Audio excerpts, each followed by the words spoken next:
To my educational channel విద్యా ఉద్యోగ సమాచారానికి స్వాగతం. ఈరోజు ఆయా ప్రముఖ దినపత్రికల్లో వచ్చిన ముఖ్యమైన వార్తలను అయితే విశ్లేషిద్దాం. ఇలాంటి latest updates, general knowledge material, current affairs అయితే ఈ ఛానల్లో అప్లోడ్ చేయడం జరుగుతుంది. ఛానల్ని సబ్స్క్రైబ్ చేయండి. అదేవిధంగా వాట్సాప్ గ్రూప్ కూడా క్రియేట్ చేయడం జరిగింది. వాట్సాప్ గ్రూప్ యొక్క లింక్ అయితే మీకు కామెంట్ సెక్షన్లో ఉంది, జాయిన్ కండి. ఏమైనా ఇంపార్టెంట్ పీడిఎఫ్స్ ఉంటే అక్కడ కూడా మీకు అప్లోడ్ చేయడం జరుగుతుంది. ఫిబ్రవరిలో డిఎస్సి నోటిఫికేషన్ అంటూ మనం ఒక గుడ్ న్యూస్ అయితే ఇక్కడ చూడొచ్చు. ఎవరైతే మొన్న డిఎస్సిలో తక్కువ మార్కులు వచ్చి మరో డిఎస్సి కోసం ఎదురు చూస్తున్నారో ఇప్పటికే మనకి ఈ విషయం జాబ్ క్యాలెండర్లో స్పష్టం చేయడం జరిగింది. గవర్నమెంట్ కూడా ఆ దిశగా అడుగులు వేస్తున్నట్టు మనకు అర్థమవుతుంది. సో ఆ వార్త మనం ఇక్కడ చూడొచ్చు. అదేవిధంగా డిఎస్సి ఫలితాలపై సస్పెన్స్, ఎందుకంటే ఇప్పటికే మనకు ఫైనల్ కీ రిలీజ్ చేయడం జరిగింది 2023 డిఎస్సికి సంబంధించి. దాని రిజల్ట్స్ అంటే జనరల్ ర్యాంకింగ్ మెరిట్ లిస్ట్ అయితే ఏదైతే ఉందో దానికోసం వెయిట్ చేస్తున్నారు. దానికి సంబంధించి ఒక వార్త మనకు నమస్తే తెలంగాణ చూడొచ్చు. ఇక డిఎస్సి 2008లో ఎవరైతే 30% కోటాతో నష్టపోయిన అభ్యర్థులకైతే శుభవార్త అందించింది. చాలా రోజుల నుంచి వారు ఫైట్ చేస్తున్నారు ఉద్యోగాల కోసం. వాళ్ళకి కాంట్రాక్ట్ బేస్ మీద ఉద్యోగాలు ఇవ్వబోతున్నారు. నెలకి 31,000 జీతంతో అయితే వాళ్ళకు అపాయింట్మెంట్ ఇవ్వబోతున్నారు. అదేవిధంగా మండలానికి ఒక ఎంఈఓ సీనియర్, ఇది రెగ్యులర్ రిక్రూట్మెంట్ కాదు, ఎవరైతే సీనియర్ గెజిటెడ్ హెచ్ఎంస్ ఉన్నారో వాళ్ళకైతే ప్రతి మండలానికి ఎంఈఓగా ఇన్ఛార్జ్ ఇవ్వడం అనేది జరిగింది. అండ్ నెక్స్ట్ ప్రాథమిక బడుల్లో ప్రీ ప్రైమరీ అంటూ మరొక వార్త మనం చూడొచ్చు. సో ఇలాంటి ఇంపార్టెంట్ న్యూస్ ఉన్నాయి. ఫిబ్రవరిలో మరో డిఎస్సి సేమ్ న్యూస్ ఉంది. 633 ఫార్మసిస్ట్ గ్రేడ్ 2 పోస్టులకు నోటిఫికేషన్. ఒకసారి మనం చూద్దాం డీటెయిల్డ్గా. ఒక్కసారి ఫస్ట్ న్యూస్ కనుక మనం గమనిస్తే ఫిబ్రవరిలో డిఎస్సి నోటిఫికేషన్ అనేది మనం ఇక్కడ ప్రధానంగా చూడొచ్చు. ఈ ఏడాది అంటే వచ్చే ఏడాది ఫిబ్రవరిలో నోటిఫికేషన్, కొత్త డిఎస్సికి నోటిఫికేషన్ రానుంది. ఇప్పటికే విద్యాశాఖకు సర్కార్ ఆదేశాలు ఆల్రెడీ ఇచ్చేసింది. కాబట్టి అధికారులు అయితే ఏర్పాట్లలో మరి నిమగ్నమై ఉన్నారు. ఇక 11,062 టీచర్ పోస్టుల భర్తీకి 2023 దానికి మనకి ఎగ్జామ్ అయిపోయింది. ఫైనల్ కీ కూడా వచ్చేసింది. దానికి సంబంధించి త్వరలోనే రిజల్ట్ అంటే మెరిట్ లిస్ట్ జిఆర్ఎల్ కూడా రిలీజ్ చేయడానికైతే ఒక ఏర్పాట్లు జరుగుతున్నట్టు మనకు అర్థమవుతుంది. కాబట్టి వారి కళ కూడా నెరవేరబోతుంది.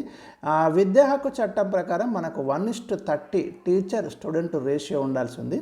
తెలంగాణలో మాత్రం అది 1:16 నిష్పత్తిలో ఉందని చెప్తున్నారు.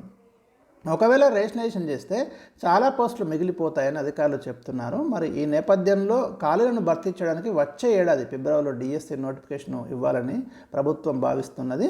ఒకవేళ ఫిబ్రవరిలో నోటిఫికేషన్ వస్తే ఏప్రిల్ లేదా మే నెలలో ఎగ్జామ్స్ అయితే నిర్వహిస్తామని చెప్తున్నారు.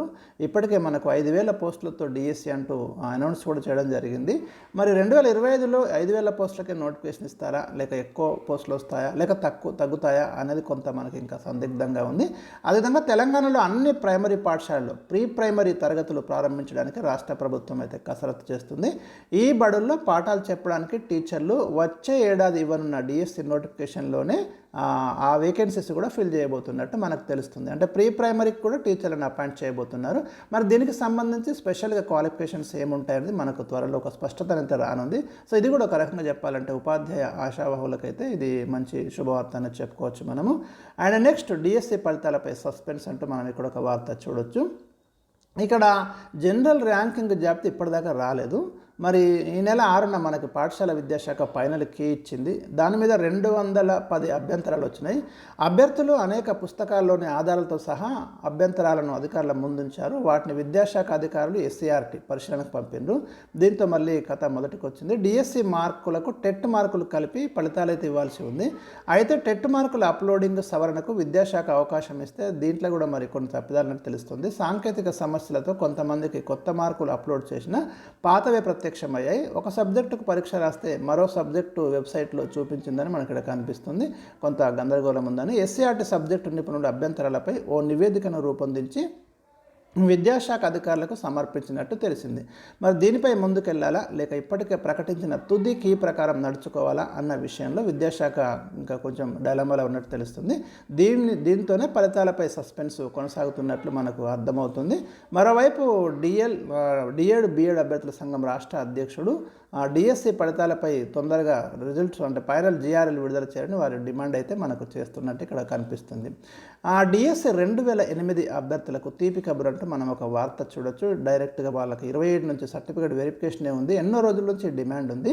2367 మంది అభ్యర్థులకు ఈ డిఎస్సి 2008 వాళ్ళకైతే ఉద్యోగాలు ఇవ్వబోతున్నారు.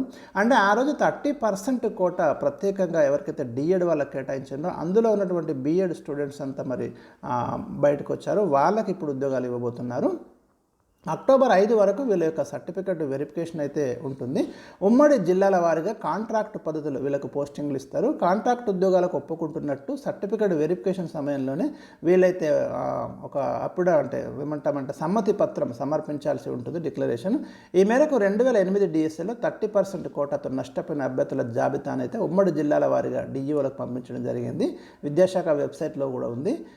నేటికి తమ 14 ఏళ్ల నాటి కళ మరి నెరవేరుతుందని వాళ్ళ యొక్క క్యాండిడేట్ అసోసియేషన్ అధ్యక్షుడు అయితే తెలియజేస్తున్నారు. హైదరాబాద్ మినహా మిగతా ఉమ్మడి జిల్లాలోని డిఈఓల ఆధ్వర్యంలో సర్టిఫికెట్ వెరిఫికేషన్ జరుగుతుంది. డిఈఓలు ఎవరెవరికి ఉద్యోగాలు ఇవ్వవచ్చో ఇవ్వరాదో సూచిస్తూ అక్టోబర్ 6న ఫైనల్ రిపోర్ట్ అయితే సబ్మిట్ చేయాలి.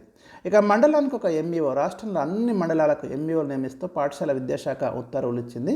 సీనియర్ హెచ్ఎంకు ఎంఈఓగా అదనపు బాధ్యతలు ఇవ్వడం జరిగింది. సో దాదాపు ప్రతి మండలానికి ఇప్పుడు మనకు ఒక ఎంఈఓ రావడం జరిగింది. మొత్తం 16 మంది మాత్రమే స్టేట్లో రెగ్యులర్ ఎంఈఓలు ఉన్నారు.